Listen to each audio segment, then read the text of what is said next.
When the sun first arrived, it warmed the hearts of the people. It charmed its way into their skin and soil and filled up every dark corner of the world and every soul that inhabited it. When its fiery eye hung over the earth like a sentinel, no words could be twisted, no blade dared unsheath, and no blood would dream of soaking the ground. But for all its nobility, the sun could not stand guard for eternity, and each day it fell from the sky and became swallowed by the edge of the world, and the thin curtain of night would fall, when behind it stood all the silhouettes of the most vulgar, contemptible creatures, ready to shine in the dark as monsters.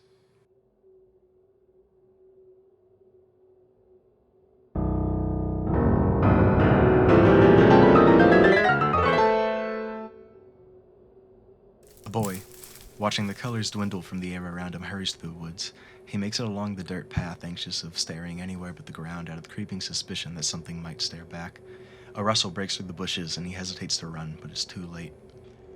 Oh, would you help me, little lad? There are brigands in this stretch of the woods, loathsome lechers, all of them. I was so pristine, pretty, and they tied me down and took my legs. Won't you help me retrieve them? Oh, no. Would you be so vile to leave me? Look at you, wretch, with your little legs that have carried you so far. You don't deserve such a luxury with such poor manners. I've learned a thing or two about cutting people apart.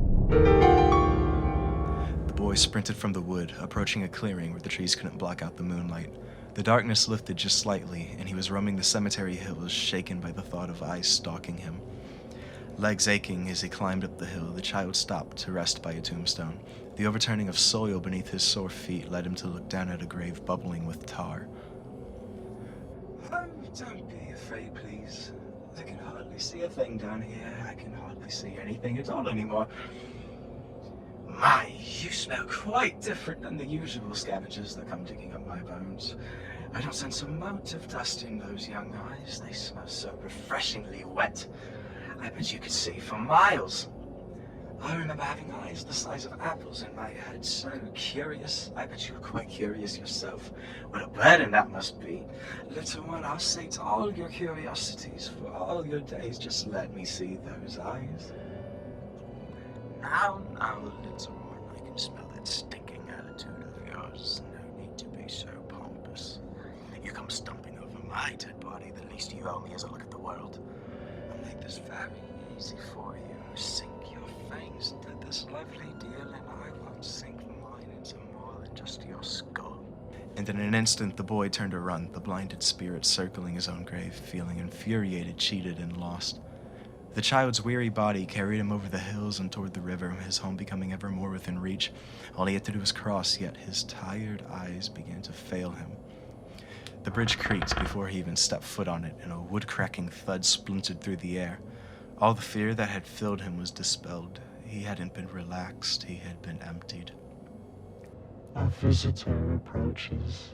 He looks at us indifferently, even in our difference. We know it burns, that skin. Ours is safe, ours is pure. Won't you approach us? Let your body rest, child. You don't need to rely on those fragile bones when ours will carry you. Bore into us, we will keep you warm.